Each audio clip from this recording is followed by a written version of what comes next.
Akwa Ibom to conduct elections. And we have said that away from INEC and other security... Relocated there as what?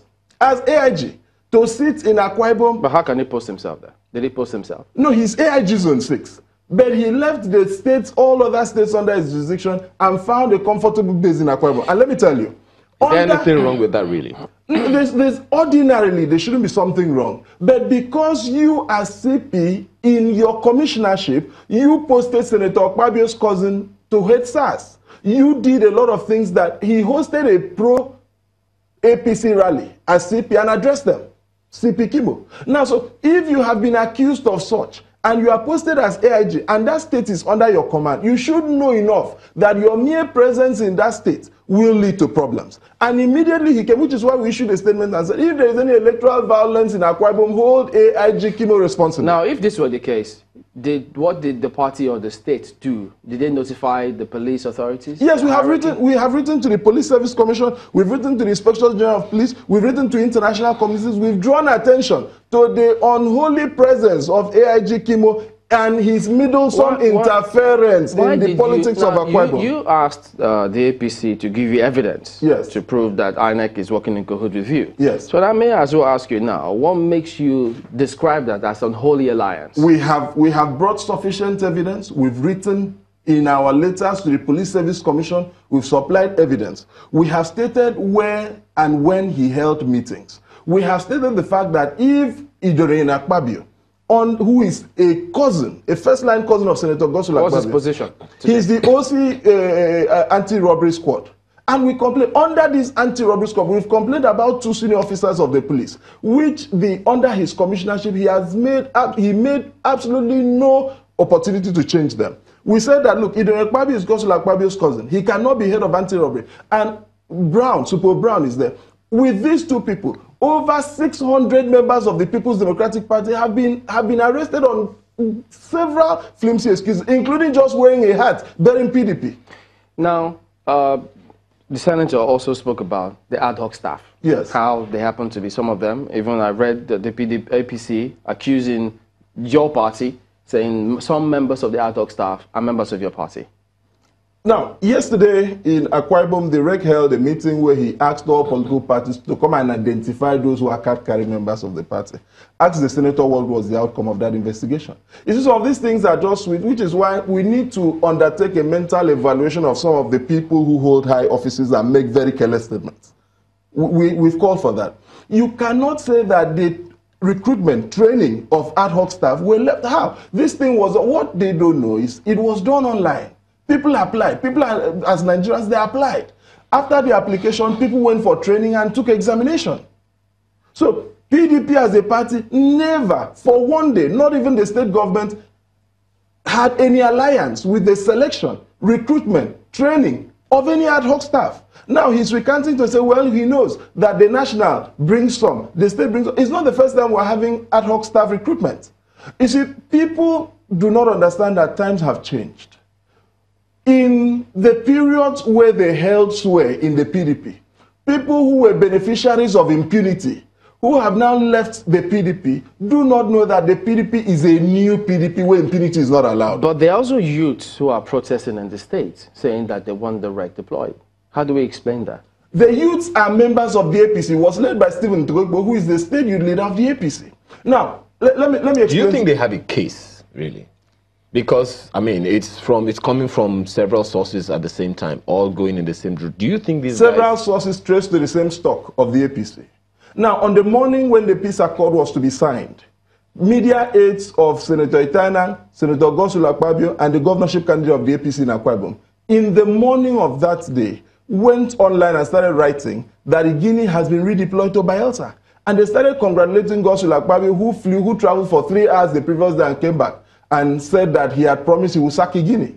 Now, are you sure about that? That they were the ones who wrote? We have listed that. We can mention their names. They are media aides, and these things are there. We have snapshots of those postings. And now, by the time when they said that, by the time they went for the peace accord, and Igini was there superintending, until today they've been unable to remove Igini. Now, what is the problem? The problem is that these people are not willing and ready to do credible elections.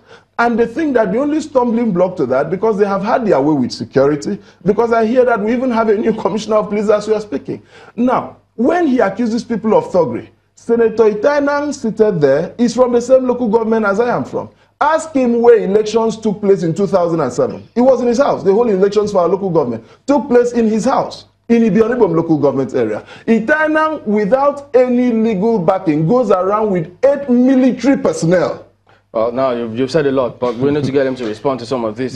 I'll just want to take him up on something that Mike Guinea is quoted to have said. Says it's rather unfortunate that politicians who are the greatest beneficiaries of this democracy have become the greatest threats. And he said this against the backdrop of violence that erupted, where some people, were said to have been killed and vehicles of INEC, to have been destroyed.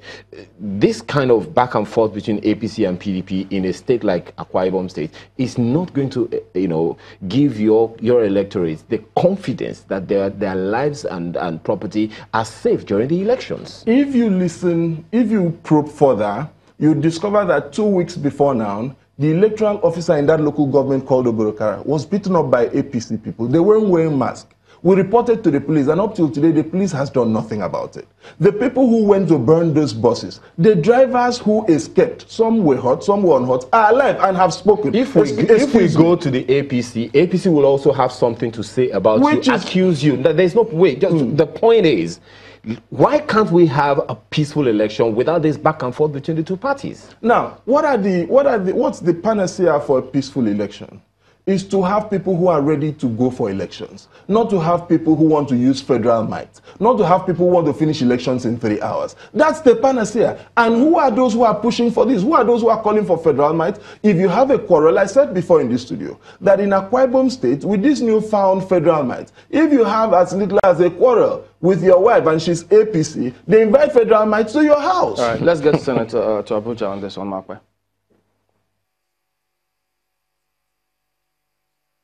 Well, Senator, you can hear them.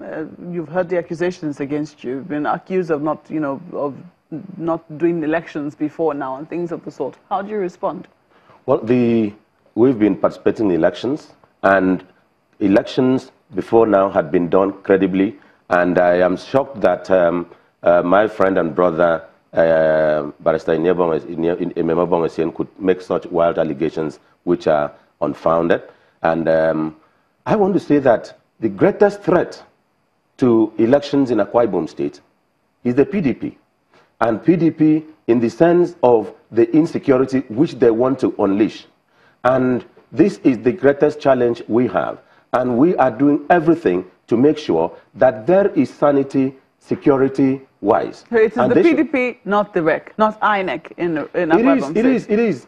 Well, I had said that for the purpose of, because we are going for election, we have to cloak INEC with some confidence. And it will not be appropriate, given the role I have played as presidential liaison in screening and clearing them, and having been part of their emergence, to come on air and start in person to castigate them.